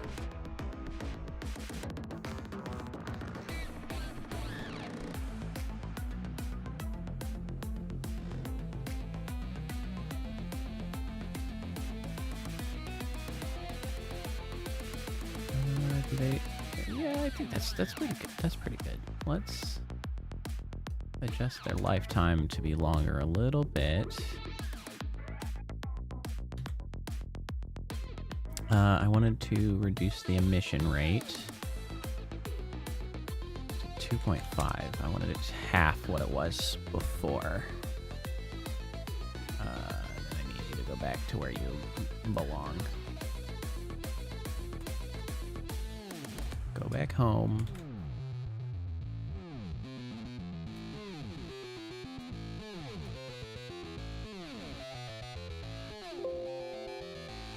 Okay, export that again. All right. We still need to tackle the whole only when the fingers move thing. How can we do that?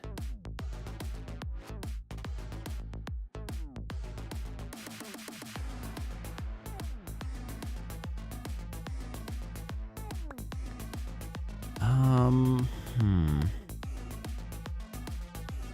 wonder if I can kill particles specifically if they reach a certain velocity. Is that a thing I can do? I don't know.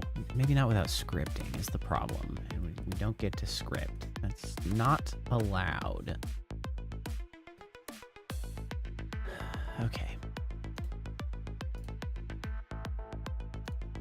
Load the editor. Pull up the test.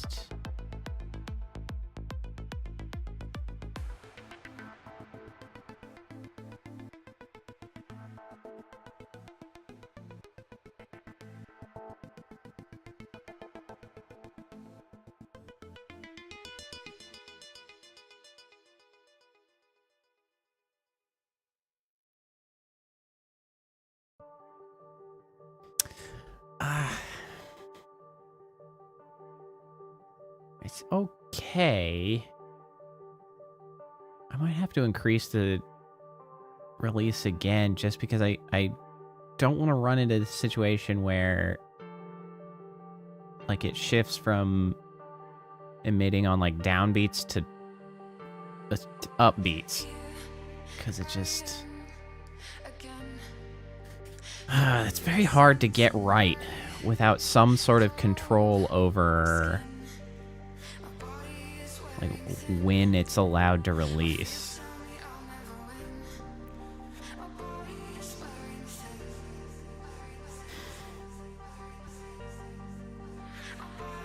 I mean, I could...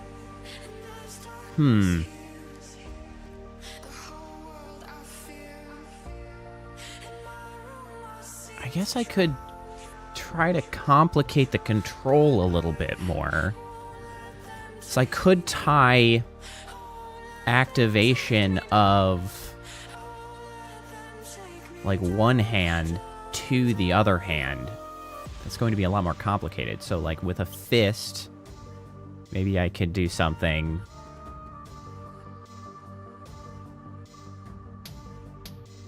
Because I don't want to tie too much to one hand, because that gets complicated and limits mobility.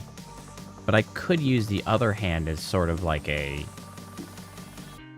control. I could even put invisible, like, columns, and I can essentially change color depending on, like, where I was. I could do that. I'm, like, making a goddamn musical instrument over here. So unnecessary. But I don't... I was afraid that this was going to happen with the emissions over distance, just because it's... because the way it's regulated is just too rigid. It just doesn't quite allow me to do what I want.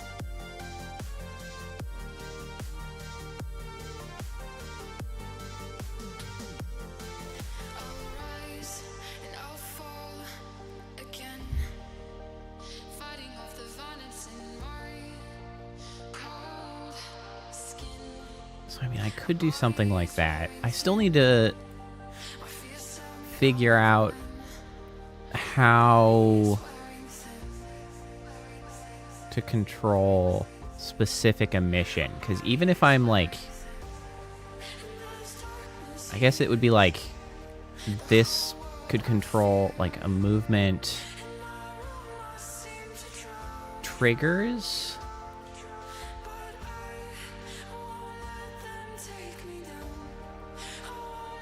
Well, I guess maybe I could use both hands then.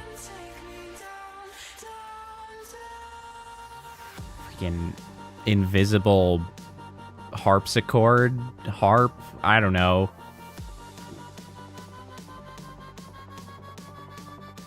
I mean, I could do that. It would be very difficult to keep track of positions, however.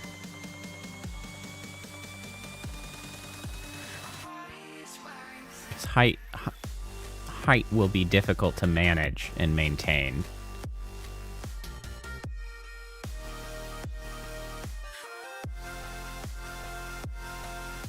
Because I mean, I've used this premise before, right? Like we're all familiar with the particles that I trigger by reaching up. So like that's not unheard of.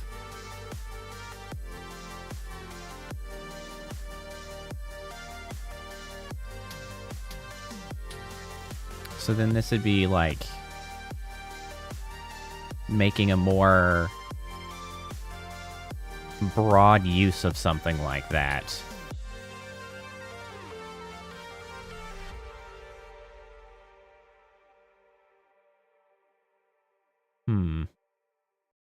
I think that might be better overall.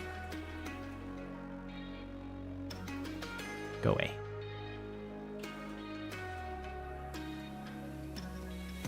And I could give it actual appearance. They don't have to be invisible. I could, you know, put something in front of me. This is getting really close to freaking Scobald's jokes previously about making myself a DJ table, but it's not exactly a DJ table. It's just a freaking particle table. Like, we're getting real damn close to doing stupid-ass shit like that.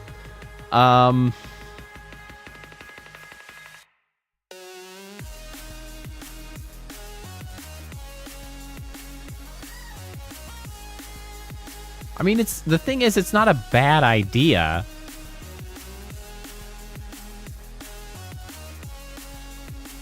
Because, like, how... Okay, so let's assume that I set up some sort of triggering plane. What are the tools at my disposal to add character, right? I could, what? Add... yeah, sorry about that. That is an issue. But I'm staring at my model thinking, which is a thing that I have to do. Hold on, can I just... I can fix it just by... There. I just have to make them close enough that you can't even tell. There. Perfect. Well, nearly perfect. Maybe even worse, actually, but we're just gonna go with it. So, what are the things that I can readily manipulate? Things that are easy. I mean, I could put something on each finger. And definitely the thumb. That's easy enough to manipulate into the plane.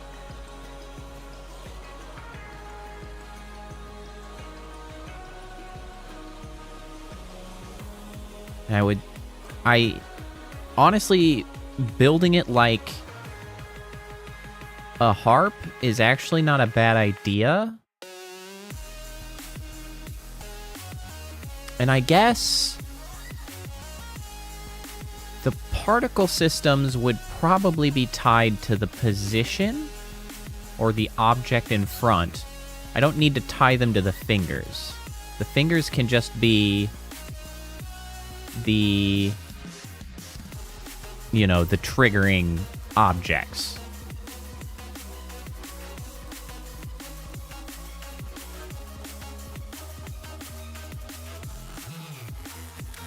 I can make a table slam, I guess. Maybe if I... Oh, this is still on. Like, if I hit it hard enough? Like, far enough down? Would that be an option? Go away. You're in my way. Excuse me.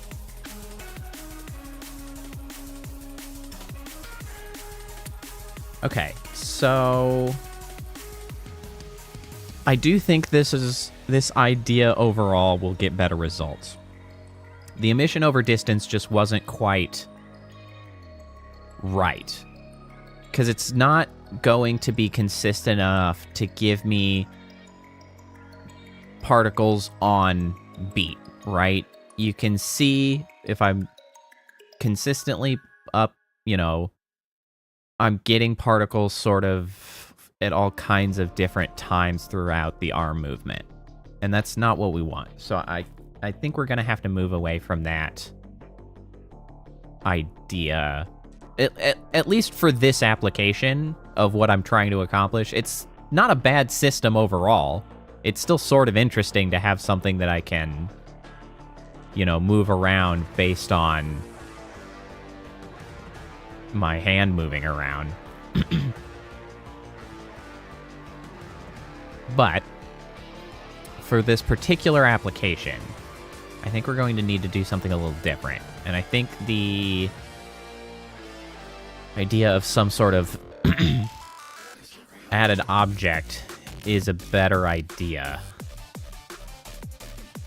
And the ready means of manipulation I have are sort of thumb and then broader hand. Like, I can't get too much different than that. It's sort of the fine manipulation of individual fingers gets a little bit dicey when we're working in that space.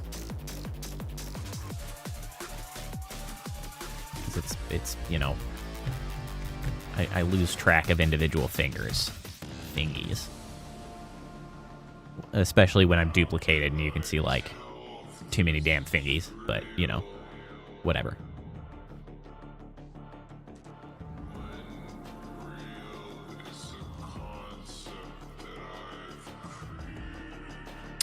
Well, so, okay, actually, hold on. This is actually something that I was thinking about earlier, just today, I think, as an additional alternative, because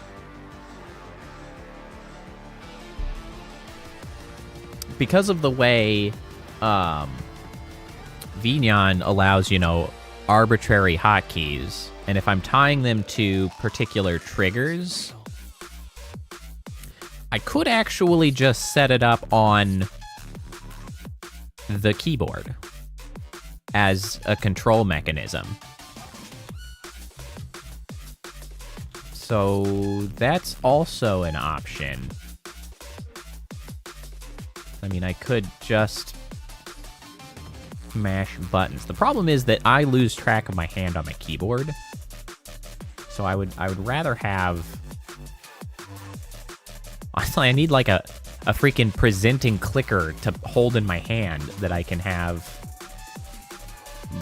more macro buttons that I can move my hands around with. Which, you know, are kind of VR controllers, I recognize, but that's not exactly what I want.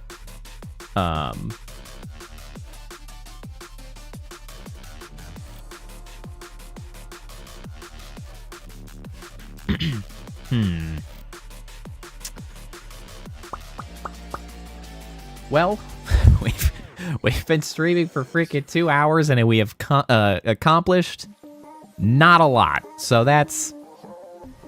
You'll love to see that. But, you know, I guess not every art stream is successful, right? That's kind of the way of it.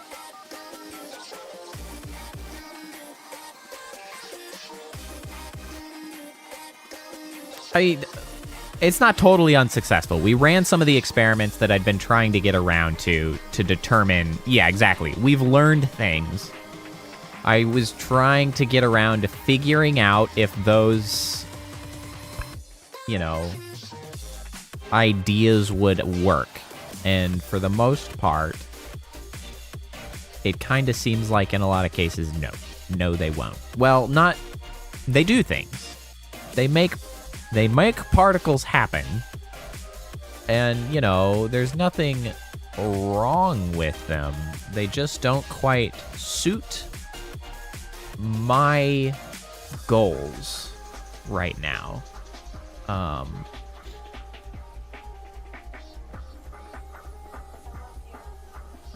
That's kind of where we're at.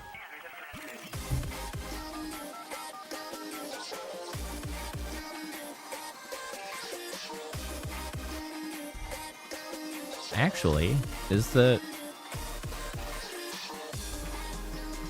interesting?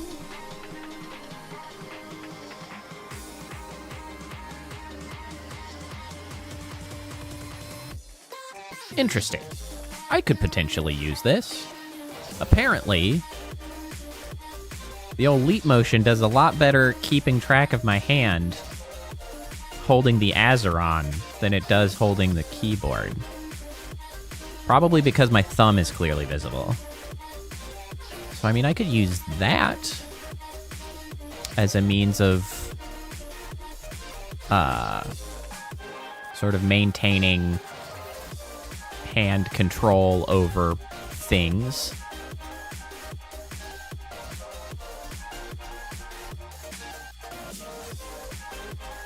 That gives me sort of access to a lot of hotkeys. So I'd have a hand of hotkeys.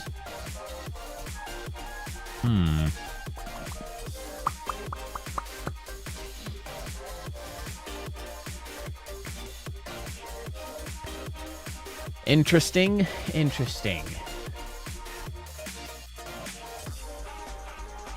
Trying to decide if I want to keep working on stuff tonight or if I want to just kind of take it away and sort of stew on how I might accomplish these, since my sort of initial plan has fallen out a little bit.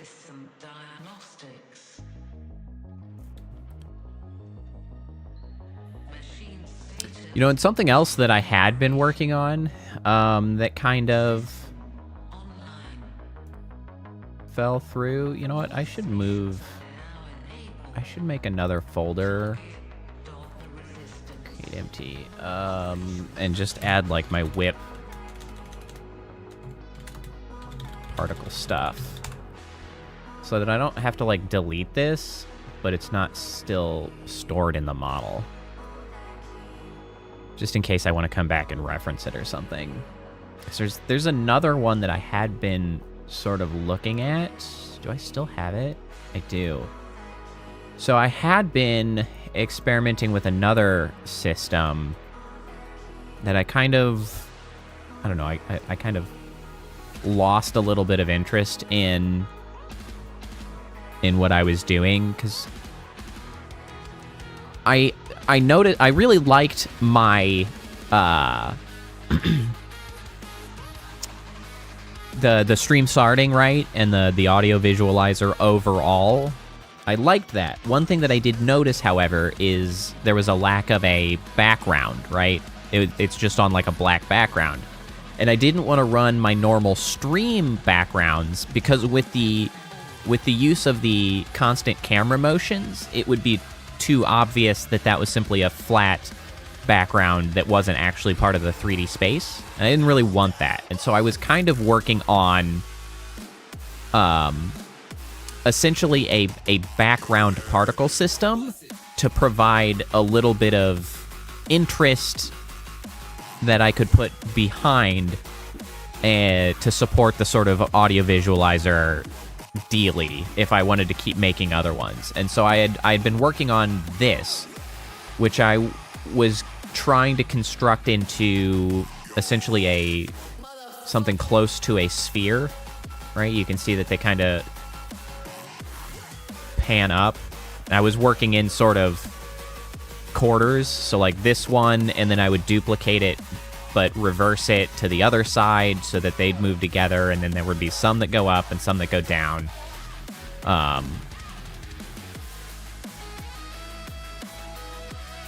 Right, so they'd be left to right.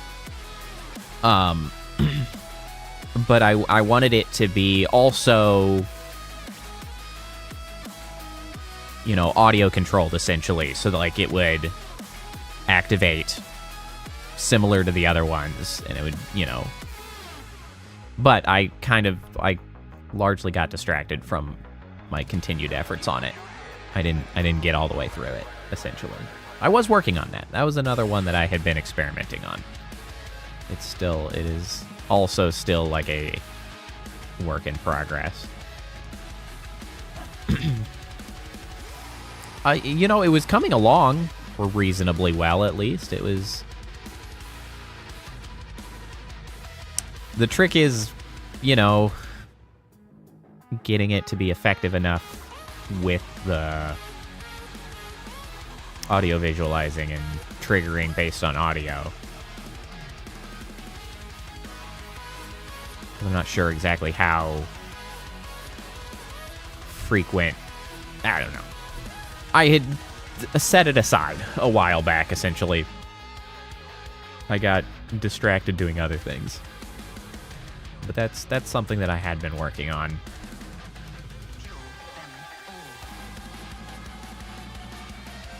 Yeah. Yeah, I think it might just be a bit of a shorter stream today. We might take our 2 hours of learning and, you know, just move on with our lives. Because I kind of gotta continue thinking on how I want to proceed with trying to accomplish this. It was nice to get to actually sit down and run these experiments to see if the things that I was envisioning were feasible. And the answer is sort of yes, sort of no, but they don't quite serve. Because one of the other ideas that I had, which we could poke at a little bit, is I had thought about seeing if there was a way to make it would require me to do a lot of, again, setting up a clock, constant tracking of things in vneon, because I thought about using a node graph to see if I could compare like certain positions, because you can pull positions of objects. I guess position. Yeah, so you can get object position. No, you set object position. Can you pull the status of an object? Something to param? Is that it? Something to param? Randomize param, transform to param.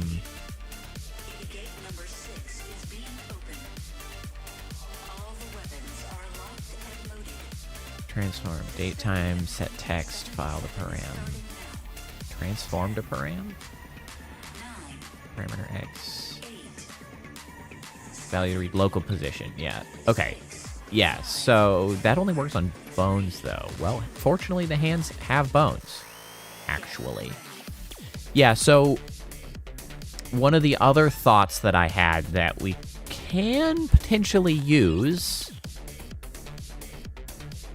It might actually be easier for the fingers, actually, because you can see we've got, like, our bones, like the middle, proximal, intermediate, distal.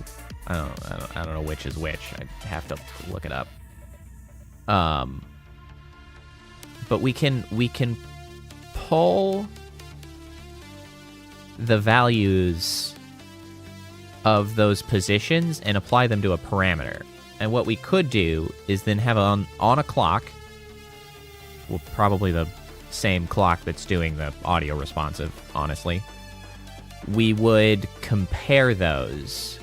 And so we would have like an old and a new every clock cycle. And if the old were, I don't know, sufficiently far, but also like less, so like maybe like, you know, moving the fingers down would trigger it, right? Like, but we'd have to figure out what position values we need to compare, right? So it's like, if it's moving somewhere, then it does the thing. Otherwise, not. Can we do rotation? We can do rotation. So maybe if it rotates over a certain value.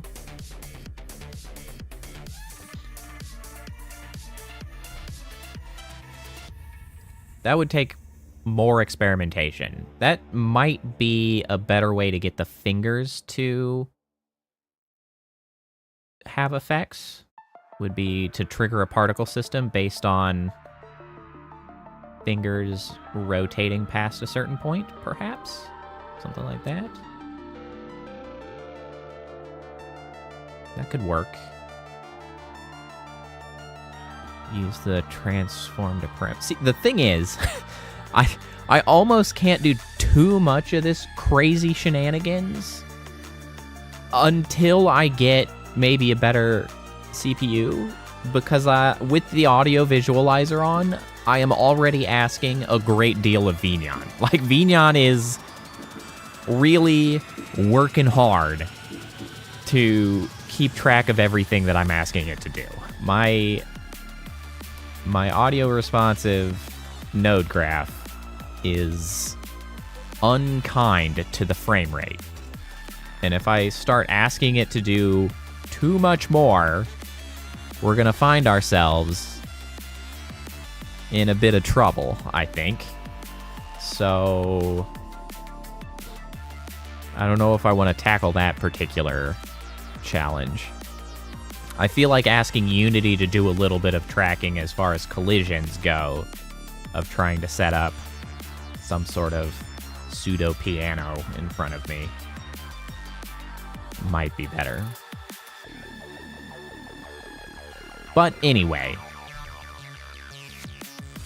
I gotta stew on some ideas. Also, is that more lightning that I'm seeing? Maybe it's time to wrap her up. Well, thank you for coming and listening to me ramble on some various modeling ideas.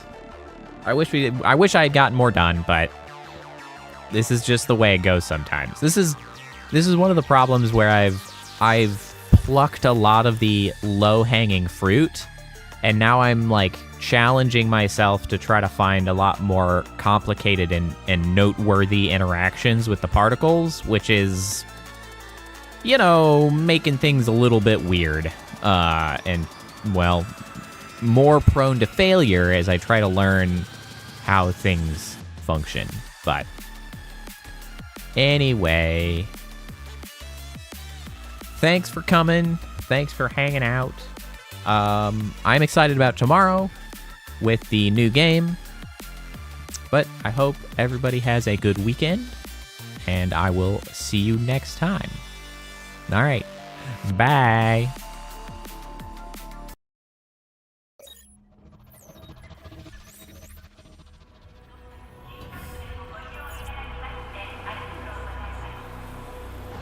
Initiating goodnight sequence.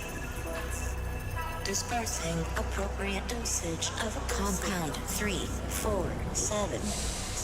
Initiating phase 1 of memory calibration. This won't hurt a bit. Just close your eyes.